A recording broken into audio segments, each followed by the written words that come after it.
Looking to purchase a home?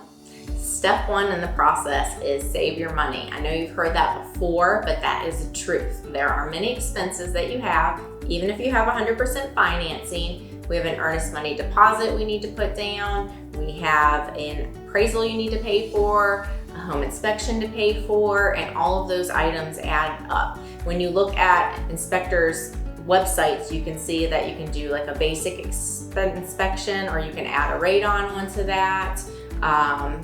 They can even check septic items now. You may have a septic inspection. You may be the one paying for the pest inspection. All of those fees add up. So get with your realtor, get with your lender, and figure out what all of those are before you start house hunting. Then once you begin the home search process, you'll be going out, seeing homes. You're gonna have to be patient and be positive, because this is a seller's market, which makes it very tough and sometimes discouraging for purchasers. So hang in there, know that you're with the best, and we know how to win offers. It may take a time or two, but we will find you your dream home. We will get it under contract for you. I want to really detail from contract to closing, because that's the part for a lot of purchasers that they're not sure what's going to happen after you get that house under contract. So the very first thing is to order your home inspection. You'll get an email from our team. It will detail who you should, who we recommend. We say in that email, here's some inspectors we've worked with that we feel are great, or you may want to check with your family, friends, coworkers, see if anybody else has used anyone and have recommendations. So you're going to have that home inspection, and that's typically going to take about 2 to 3 hours. You may want to take a day off work for that. Most buyers do like to be there. Even though if you are coming from another area, you're unable to make it, most inspectors do provide you with a long, detailed report full of information and full of pictures. So even though we recommend that you're there, we do have times when buyers don't make it and they receive a very detailed report. So all of our buyers agents let our buyers know ahead of time. Don't freak out when you receive your home inspection report. It comes, 40 pages full of all of these items, and you're like, what house am I buying? Like, should I be doing a release and finding another house? No, any home you find, you're gonna have a report like that. It's their job to check the house top to bottom. They're not just looking at major systems, they are looking at every single thing, every electric outlet in that house. So don't let it freak you out when you receive a detailed report like that. Those are valuable pieces of information. You can use that as a to-do list over the next year of living in the home. You can put items in order of what you'd like to get completed, so you can get a wealth of information from that. There are many different types of inspections. Your agent will explain to you when you're making the offer, if you're having an inspection with option to negotiate repairs, or you're doing an inspection with option to void. So the option to void inspection is really for informational purposes only. You're going to go there, you're going to get the inspection, you can say, okay, this looks good, I'm gonna move forward, or it's too much work for me, I'd like to void this contract. So that is not the same as the inspection with options to negotiate repairs. In that case, you can do an addendum, home inspection contingency removal addendum. We call it a HICRA. We've got a lot of acronyms in real estate. So you'll do a HICRA, you'll make your list of items you'd like to ask the seller to repair. We send that over to the listing agent, and the seller can say yes to some, no to some. It's negotiable. They may agree to all, they may not want to do any of them. So nobody knows how that's going to play out, but that's what we're here for. Once you get through the home inspection process, your lender will be ordering the appraisal. So that is done by the lender to make sure that the home you're purchasing is, you're not paying over fair market value for that home.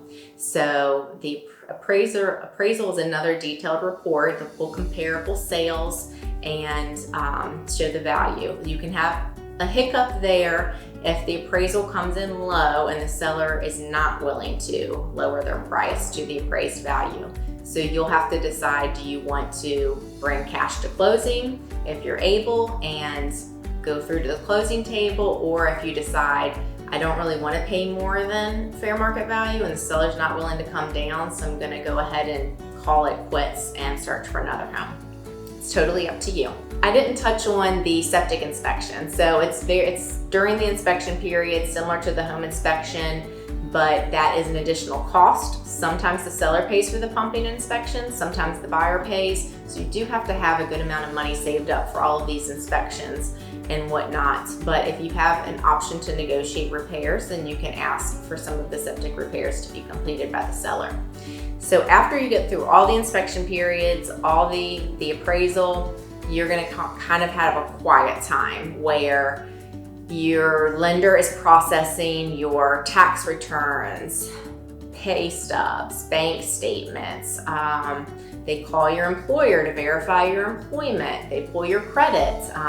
Now is not the time when you want to go out car shopping or you want to go out furniture shopping, because it's very important that your debt to income ratio is at a certain level. So you don't want to make any waves financially during that period. Some of you may be like, you know what, duh, wouldn't buy a car, but no, we see it frequently. So don't buy a car, and wait to buy the furniture until after closing day. So those are big important items. Don't be nervous from that period, that quiet period after all inspections are negotiated and the appraisal's complete and you've got a couple weeks to closing. Like, use that time to pack, prepare for the move, line up cleaners, what have you. Don't let that quiet period freak you out, because really what's happening during that period is your loan officer is processing, well, their processor and underwriters are processing your file to just get everything lined up for your loan. So the next item that we have is your final walkthrough. If you have repairs that are completed, you may want to go do that final walkthrough like a day before closing so that you can make sure all the repairs that you requested were completed. We ask for copies of invoices, so typically we'll have that ahead of time. Sellers don't always provide that to us, so we want to go there, get our eyes on it, make sure items were completed. Some people may even want to pay their home inspector to come back out and just double check those repairs and make sure they're made properly. So the walkthrough is an important time, and I see a lot of issues at walkthrough. So I like to warn my sellers and my buyers about this process. So if everybody knows what's going to happen, everybody can be prepared. I like to just throw out worst case scenarios so that when everything goes great, you're happy, or if things do pop up, you are warned ahead of time. So the contract says that the seller should leave the house in room clean condition. And that is a gray area. Everybody's definition of room clean is different. Sometimes I have disappointed buyers come into a home. It doesn't look the same as when you first viewed it. The furniture's gone, the pictures are off the walls, or maybe marks on the walls. You can leave there feeling like, oh gosh, I have a lot of work to do in that house. So in my email that I send out, you know, closing is coming soon, it says, you know, the house may not be in the condition that you'd like to see it in, so please schedule a cleaner to clean it before you move in, or leave a day after closing that you and your family or friends will come in and clean before you move.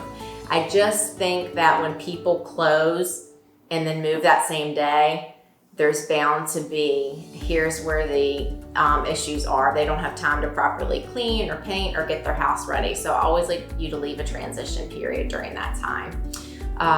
Closing day, you will need to likely take off work, your loan documents for the buyer side of the transaction, take about an hour.